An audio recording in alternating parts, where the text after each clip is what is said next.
एक सबसे बड़ा बदलाव जो दिख रहा है वो है लालू यादव और राजद पूरी तरह से सॉफ्ट हो गई है कांग्रेस को लेकर। और नीतीश कुमार अगर भाजपा से अलग हो जाते हैं तो कन्हैया और नीतीश यानी कांग्रेस और नीतीश की दोस्ती हो सकती है राजद को साइडलाइन करके, भाजपा को साइडलाइन करके बिहार में एक बड़ा गठबंधन, तीसरा बड़ा विकल्प बनाने की तैयारी चल रही है।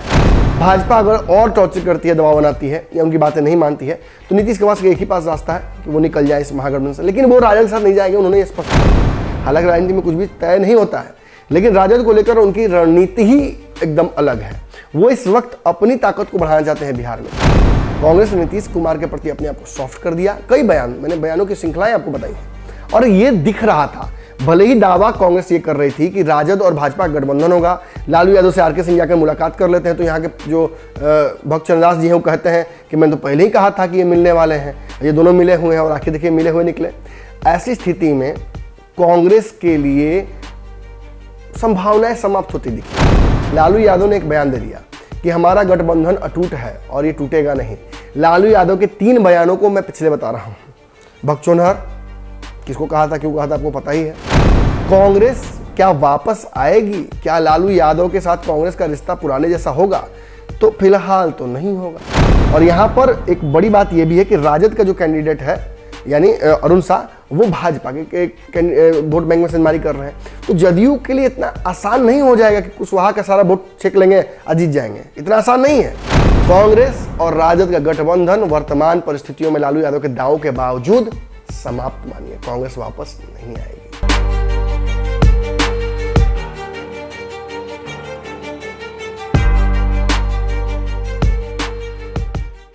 नमस्कार, ये पंचनामा है और पंचनामा में क्या होता है आप बेहतर जानते हैं। फिर भी जो नए दर्शक हैं उनको बता दूं कि इसमें थोड़ा सा डॉक्टरी करके, सर्जरी करके, चाहे झोला छापी सही, लेकिन चीरफाड़ हम कर देते हैं और चीरफाड़ करके बिहार के उन नंगी हकीकतों को, नंगी खबरों को आप तक पहुंचाते हैं जो कि बिहार में आने वाले समय में बहुत बड़ा हस्तक्षेप करने वाली है।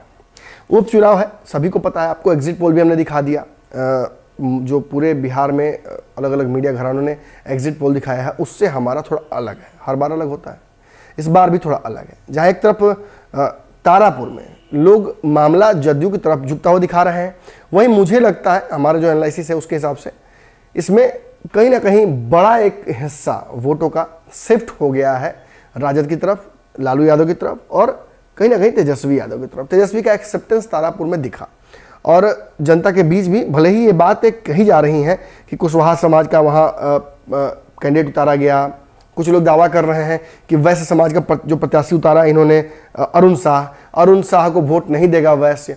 तो मैं आपको स्पष्ट बता दूं कि अरुण शाह के लिए गोलबंदी बाकायदा हुई है और भाजपा के नेताओं के बारे में कहा जाए कि माइक्रो लेवल पर जाकर अपने कार्यकर्ताओं को, अपने वोट बैंक को रोका है उन्होंने कि नहीं आप मत कीजिएगा राजद को वोट। लेकिन मैं आपको स्पष्ट बता दूं कि राजद को वोट करने के लिए अगर किसी ने रोका भी हो तो कह दिया है कि कांग्रेस को कर देना, चिराग को कर देना, लेकिन नीतीश को मत करना। अभी तो बातें उस दिन होंगी ना, 2 तारीख को जब रिजल्ट आएगा तो हम देखते हैं कितना कंपटीशन है। कंपटीशन जरूर है, लेकिन मैं स्पष्ट कह रहा हूं पूरा पलड़ा राजद की तरफ झुका हुआ है तारापुर में। वही कुशेश्वर स्थान में बहुत सारे लोग दावा कर रहे हैं कि नहीं यहाँ राजद कांग्रेस को बाहर एलिमिनेट कर दी, कांग्रेस फैक्टर नहीं है। कांग्रेस बहुत बड़ी फैक्टर है कुशेश्वर स्थान में और इस बात को अगर आप नहीं समझ सकते हैं तो पिछले चुनाव में जो प्रेडिक्शन मेरा था वो जाकर देखिए। कैसे मैंने कहा था कि चिराग पासवान खुद के लिए फैक्टर नहीं है लेकिन नीतीश के लिए बहुत बड़ा फैक्टर है और असर होगा। 18,000 प्रति जो विधानसभा सीट है उसके साथ वोट काटा था उन्होंने, जिसका खामियाजा नीतीश कुमार को भुगतना पड़ा। और आज नीतीश कुमार 2 सीटों के लिए इतना मेहनत अगर कर रहे हैं, इतना पैसा झोंक रहे हैं, उसके पीछे कारण है कि नंबर 3 पर है, अब इससे नीचे कहां जाएंगे। और इसी वजह से नीतीश कुमार आज इस स्थिति में है। लेकिन हम यहां बात नीतीश कुमार की करने नहीं आए हैं। विधानसभा उपचुनाव के रिजल्ट्स के आफ्टर मैथ पर हम चर्चा करने जा रहे हैं। रिजल्ट्स ऑलमोस्ट सभी के दिमाग में तय है कि क्या होगा, उस दिन घोषणा होगी, सभी विवेचना शुरू कर देंगे। लेकिन उससे पहले इस चुनाव के समाप्त होते ही क्या बदलाव बिहार की राजनीति में आया है एक ही दिन में। एक सबसे बड़ा बदलाव जो दिख रहा है वो है लालू यादव और राजद पूरी तरह से सॉफ्ट हो गई है कांग्रेस को लेकर। ओके, कांग्रेस को लेकर सॉफ्ट तो था ही लोग ना। शुरू में जब दबाव बनाया गया था कांग्रेस की तरफ से कि ये सीट हमें दे दीजिए, ये हमारी सीट है कुशेश्वर स्थान, आप तारापुर में लड़िए और वहीं से आप जीत हार का फैसला कीजिए। लेकिन कुशेश्वर स्थान सीट जो है ना वो तेजस्वी यादव के आंखों में गड़ गई थी। उन्हें लगा कि 7,000 का जीत हार का मार्जिन है, अशोक राम के बेटे यहाँ तिलक कुमार को मौका मिल रहा है, उससे पहले हम लपक लें इसको। लेकिन कांग्रेस ने बहुत बढ़िया खेला। कांग्रेस ने अशोक राम के बेटे को टिकट दे दिया, जो कि काफ़ी प्रबल दावेदार है, क्योंकि वहाँ से कांग्रेस के जो वोटर्स हैं, कांग्रेस का जो इतिहास रहा है, अशोक राम जी ने जिस हिसाब से वहाँ जीतते रहे हैं, और फिर पिछली बार हार हुई थी। तो ये सीट आमतौर पर पूरी तरीके से कांग्रेस की सीट मानी जाती है, लेकिन यहाँ राजद अपना काम बिगाड़ने के लिए चली आई। अब राजद अपना काम बिगाड़ रही है या कांग्रेस का काम बिगाड़ रही है, ये तो रिजल्ट के दिन समझ में आएगा। लेकिन मैंने आपको स्पष्ट बता दिया था कि यहाँ पर मुझे लगता है कि राजद कांग्रेस के रास्ते में रोड़ा खड़ा कर चुकी है। ऐसे में बिहार क्रांति में एक नया खबर आ गया है, पता है? खबर यह आ रहा है कि कांग्रेस और लालू कहीं जा नहीं रहे हैं, दोनों फिर एक हो जाएगा। कैसे सुन लीजिए। लालू यादव ने एक बयान दे दिया कि हमारा गठबंधन अटूट है और ये टूटेगा नहीं। लालू यादव के 3 बयानों को मैं पिछले बता रहा हूँ। भगचोनहर किसको कहा था, क्यों कहा था, आपको पता ही है। उसके बाद वहां जब सभा में गए तारापुर में और कुशेश्वर स्थान में, तो कह दिया कांग्रेस को वोट देने की जरूरत क्या है, राजद को दीजिए ना, महागठबंधन में तो है कांग्रेस, हम लोग कोई लड़ रहे हैं चुनाव, अपना अपना अलग है, लेकिन ठीक है, आपको भी पता है कि सरकार कौन बनाएगा, जीतेगा कौन और किसके जीतने की जरूरत ज़्यादा है। लेकिन सीट्स में पे जो सिलेक्शन ऑफ कैंडिडेट था, ये राजद का चौंकाने वाला था। एक जब जहां मुसहर समाज के व्यक्ति को टिकट मिला, वहीं कहीं ना कहीं अरुण शाह को जो कि आते हैं वैश्य समाज से, उनको टिकट मिला। इन दोनों में यादव फैक्टर नहीं दिखा कहीं। और जब तक आप यादव को टिकट नहीं दीजिएगा, कहा था कि बहुत सेंटिमेंटली यादव उससे जुड़ते नहीं है। इसका खामियाजा राजद को पिछले चुनाव में कई जगहों पर भुगतना पड़ा था। भले ही नंबर 1 पार्टी हुई, लेकिन कई जगहों पर उसकी हार हुई केवल यादव कैंडिडेट नहीं होने की वजह से। अब ऐसी स्थिति में कांग्रेस क्या वापस आएगी? क्या लालू यादव के साथ कांग्रेस का रिश्ता पुराने जैसा होगा? तो फिलहाल तो नहीं होगा। क्यों? क्योंकि ये चुनाव के रिजल्ट के बाद जो समीकरण बनेंगे, और अगर कांग्रेस को, मैं दोनों सीटों की बात आपको बता दूं, देखिए तारापुर में कांग्रेस बहुत ज़्यादा कुछ करने नहीं जा रही है, और तारापुर में कांग्रेस ने जो प्रत्याशी भी दिया था राजेश मिश्रा, वो भी एक डमी कैंडिडेट है, आप अच्छे से जानते हैं, मैं ये डमी शब्द प्रयोग नहीं करना चाहता था, लेकिन जो सच है सो सच है। राजेश मिश्रा पिछले बार निर्दलीय चुनाव लड़े थे और अच्छा हस्तक्षेप उन्होंने किया था, लेकिन कांग्रेस ने केवल यहाँ राजद को डैमेज करने के लिए अपना प्रत्याशी उतारा। लेकिन यहाँ चिराग पासवान का जो कैंडिडेट है चंदन कुमार, ये एनडीए के वोट बैंक में सेंधमारी कर रहे हैं।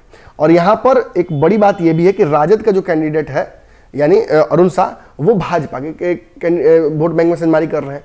तो जदयू के लिए इतना आसान नहीं हो जाएगा कि कुशवाहा का सारा वोट छेक लेंगे और जीत जाएंगे, इतना आसान नहीं है, क्योंकि यादवों का वोट बैंक निर्णायक यहाँ वोट बैंक है, कुशवाहा यादव यही दोनों ही निर्णायक वोट बैंक है, और सवर्णों का वोट बैंक तो पहले अब देखें छिटक के जा रहा है। तो जदयू यहाँ एकदम इनेटली कमजोर हो रही है। तो ऐसी स्थिति में यहाँ राजद का सिक्का बुलंद लग रहा है, लेकिन कांग्रेस का कोई हस्तक्षेप राजद को लेकर नहीं होगा, ये मैं आपको बता दूं। तो कांग्रेस यहाँ फैक्टर नहीं है, तो कांग्रेस यहाँ बैकफुट पर है। दूसरी जगह जहाँ कांग्रेस की सीट है, वहाँ पर राजद इतना मेहनत कर चुकी है और इतना राजद ने ताकत झोंका है कि राजद जीतने का दावा कर रही है, और कांग्रेस को कह रही है कि वही हमारा वोट काटेंगे। लेकिन मेरा एनालिसिस कुछ और है सीट को लेकर। मुझे लगता है कि यहाँ राजद कांग्रेस को जीतने या महत्वपूर्ण स्थान पर पहुंचने से पहले रोक देगी। ऐसी स्थिति में दोनों सीटों पर कांग्रेस की स्थिति बहुत अच्छी नहीं दिख रही है। कांग्रेस को इन दोनों चुनावों में कुछ बड़ा हासिल होता फिलहाल नहीं दिख रहा है, लेकिन कांग्रेस कुछ हासिल करने तो नहीं आई थी। सिलसिलेवार तरीके से देखिए, सीट छीनी गई जब कांग्रेस से तेजस्वी यादव ने, तो अल्टीमेटम दिया गया। अल्टीमेटम देने के बाद अल्टीमेटम को जब नहीं फॉलो किया गया तो कैंडिडेट उतारा गया कांग्रेस की तरफ से, दोनों कैंडिडेट अनाउंस किए गए। इसके बाद अल्टीमेटम दिया गया कि आप अपने कैंडिडेट को कुशेश्वर स्थान से वापस लीजिए, यानी जो गणेश भारती है उनका नॉमिनेशन रद्द करवाइए। नहीं हुआ। उसके बाद कहीं ना कहीं सामने आकर भक्तचरण दास ने स्पष्ट तौर पर यह कह दिया कि हम महागठबंधन से बाहर हो रहे हैं और हमें इस महागठबंधन में नहीं रहना है। वैसे भी इस महागठबंधन में रहने से कोई फायदा है नहीं, क्योंकि लालू यादव और तेजस्वी यादव अपने हिसाब से ही सब कुछ तय कर लेते हैं। पिछली बार का भी हवाला दिया गया, कैसे मांझी, मलाह, कुशवाहा ये सब इसी गठबंधन से बाहर हुए और आज एनडीए में बहुत सुखी हैं। अब चूंकि कांग्रेस वहां जाकर एनडीए में बैठ नहीं सकती है, तो कांग्रेस ने खेल बदल दिया। कांग्रेस ने नीतीश कुमार के प्रति अपने आप को सॉफ्ट कर दिया। कई बयान, मैंने बयानों की श्रृंखलाएं आपको बताई हैं, और ये दिख रहा था। भले ही दावा कांग्रेस ये कर रही थी कि राजद और भाजपा गठबंधन होगा, लालू यादव से आरके सिंह जाकर मुलाकात कर लेते हैं, तो यहाँ के जो भक्तचरण दास जी हैं वो कहते हैं कि मैं तो पहले ही कहा था कि ये मिलने वाले हैं, ये दोनों मिले हुए हैं और आखिर देखिए मिले हुए निकले। ऐसी स्थिति में कांग्रेस के लिए संभावनाएं समाप्त होती दिखी, तो कांग्रेस ने नीतीश कुमार को लेकर एक नई संभावना बनाई। क्या संभावना थी ये सोचिए। नीतीश कुमार भाजपा के बीच बहुत पट नहीं रहा है। आने वाले समय में नीतीश कुमार भाजपा से अलग होंगे ऐसा साफ दिख रहा है। ऐसी स्थिति में जब चाहे किसान वाला मुद्दा हो जाए, चाहे CAA NRC हो जाए, चाहे ये जो एक जातिगत जनगणना होना है, नीतीश कुमार को लेकर एडमेंट है, ये हो जाए, या कोई भी नया मुद्दा हो जाए, अगर नीतीश कुमार को भाजपा अगर और टॉर्चर करती है, दबाव बनाती है या उनकी बातें नहीं मानती है, तो नीतीश के पास एक ही पास रास्ता है कि वो निकल जाए इस महागठबंधन से। लेकिन वो राजद के साथ नहीं जाएंगे, उन्होंने ये स्पष्ट कर दिया है। हालांकि राजनीति में कुछ भी तय नहीं होता है, लेकिन राजद को लेकर उनकी रणनीति ही एकदम अलग है। वो इस वक्त अपनी ताकत को बढ़ाना चाहते हैं बिहार में। राजद से जाने का मतलब फिर उतने ही भाजपा की जैसे ही किसी पार्टी के साथ जाना होगा जो कि जिसका वोट बैंक बड़ा है उनसे, और जिस वोट बैंक पर वो अतराती है। तो ऐसे में लालू यादव के पीछे पीछे घूमने की मंशा अब नीतीश कुमार की नहीं है। तेजस्वी यादव को मुख्यमंत्री बनाने की मंशा नीतीश कुमार की नहीं है। ऐसे में नीतीश कुमार अपनी ताकत पर आगे बढ़ना चाहते हैं और इसमें उनके सहयोगी हो सकते हैं। पप्पू यादव जी सॉफ्ट है, नीतीश जी की बड़ाई करने लगे जेल से निकलते ही। कांग्रेस सॉफ्ट है, नीतीश जी की बड़ाई करती है। कांग्रेस ये भी कहती है कि मतलब लड़ाई मेरे और नीतीश जी के बीच में है। तो ऐसी स्थिति में जब इनके नेता साफ तौर पर कहते हैं, यहाँ तक कि आपको याद होगा अनिल शर्मा जो पूर्व रहे हैं अध्यक्ष कांग्रेस के दिग्गज नेता हैं, उन्होंने तो साफ तौर पर कह दिया कि नीतीश बेहतर थे हमारे लिए, ये कांग्रेस और राजद का रिश्ता नहीं चलने वाला है, अननेचुरल है ये। ऐसी स्थिति में कांग्रेस नीतीश के साथ जाने को लेकर तैयार थी, लेकिन समीकरण जो है वो उसके साथ फेवरेबल नहीं है। कांग्रेस ने एक और बड़ा खेल खेला था, याद कीजिएगा। इससे कैसे जुड़ा हुआ मैं बताता हूँ। जब बिहार में चुनाव प्रचार को लेकर कन्हैया कुमार को बुलाया गया, कन्हैया कुमार को चुनाव प्रचार में पूरी तरह से एक्सपोज नहीं किया गया। जिग्नेश मेवानी और हार्दिक पटेल, इन लोगों को उतारा नहीं गया जमीन पर बहुत ज़्यादा। इनके ऊपर बहुत जिम्मेवारियां नहीं दी गई, इन्हें एक्सपोज नहीं किया गया बहुत ज़्यादा। पता है क्यों? क्योंकि कांग्रेस आने वाले समय को लेकर एक बड़ी तैयारी कर चुकी है।